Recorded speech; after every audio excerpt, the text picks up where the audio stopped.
Passons maintenant à l'exercice 8 de la page 84. Alors, je vais vous demander de prendre le PDF que vous avez eu sur le cours, bilan page 82, fonction affine, parce que vous en aurez besoin pour vous référer à la formule et à l'exemple. Donc, dans cet exercice, il faut compléter l'expression de la fonction affine, dont la représentation graphique passe par les points qui sont donnés. Alors là, vous n'avez plus de graphique, vous avez juste les points. Donc, comment faire? Alors déjà, on va identifier les points. Donc, vous avez un point A, 0 et 2. Un point B, 1 et 1. Et donc, vous voulez retrouver l'expression de cette fonction affine qui passe par ces deux points. Alors, si vous regardez à la page 82, dans le paragraphe A sur la fonction affine, on vous donne une formule qui s'appelle le taux d'accroissement, qui dit que la différence des images sur la différence des antécédents donne ce taux d'accroissement. Alors moi, j'ai plus l'habitude de taux d'accroissement, petit a, de l'appeler le coefficient directeur.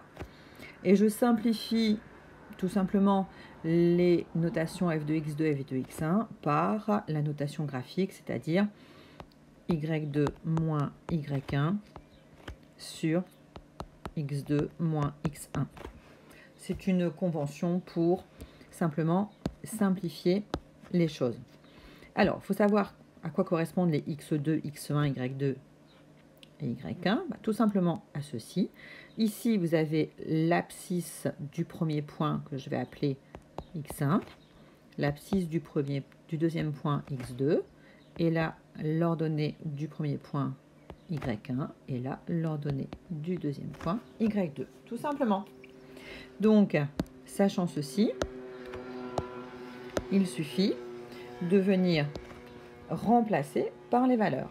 Alors, quel est le y2? Le y2, il vaut 1, moins le y1 qui vaut 2. Donc là, je les ramasse ici et là, toutes ces valeurs.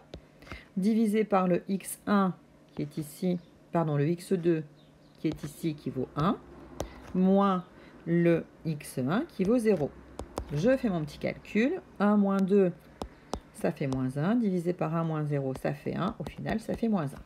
Donc, j'ai déjà une partie de mon expression algébrique qui est mon coefficient directeur. Alors, je vous rappelle que l'on cherche, dans cet exercice, à trouver l'expression d'une fonction affine, c'est-à-dire f de x égale ax plus b.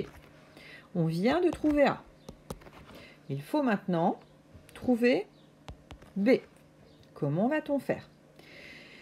Eh bien, on va choisir un des deux points par lesquels passe cette droite. Par exemple, je vais prendre le point A, 0, 2. J'aurais pu prendre le point B, ça aurait fonctionné aussi puisque les deux points sont sur la droite. Et, toujours pareil, n'oublions pas ici que j'ai l'abscisse.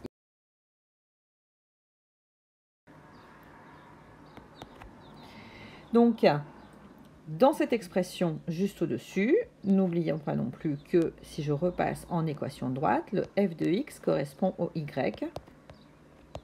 Eh bien, je vais venir remplacer par tout ce que je peux connaître. Le y du point A, c'est 2.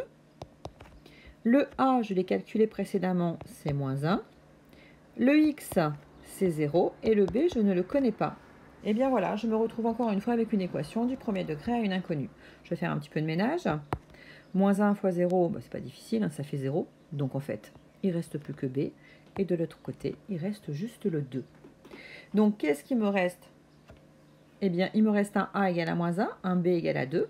Je vais pouvoir maintenant réécrire la forme globale de ma fonction, la forme algébrique. Ax plus b, en sachant que a est égal à moins 1. Le x, comme on est dans le cas général, je le remets. Plus b, eh bien, je sais que le b fait 2.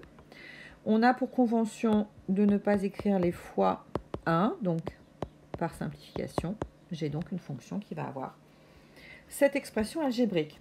Alors, je sais que c'est un petit peu compliqué, mais c'est à refaire, à réécouter. Alors, on va passer au petit b.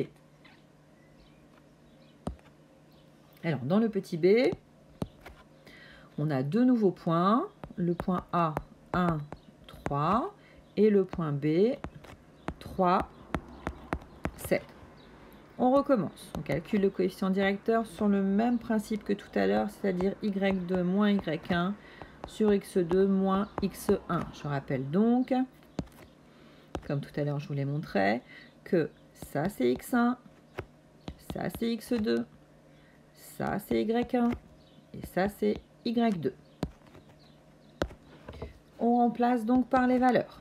y2 vaut 7, y1 vaut 3, x2 vaut 3, x1 vaut 1. On fait ces petits calculs. 7 moins 3, ça fait 4. 3 moins 1, ça fait 2. 4 divisé par 2, ça fait 2. Allez, la moitié du travail est effectuée. On a trouvé notre coefficient directeur. Petit a égale à 2. Je vous rappelle donc qu'on cherche toujours l'expression d'une fonction affine. Je viens de trouver a et que f de x, quand on parle d'équation de droite, peut être remplacé par y. J'ai trouvé a.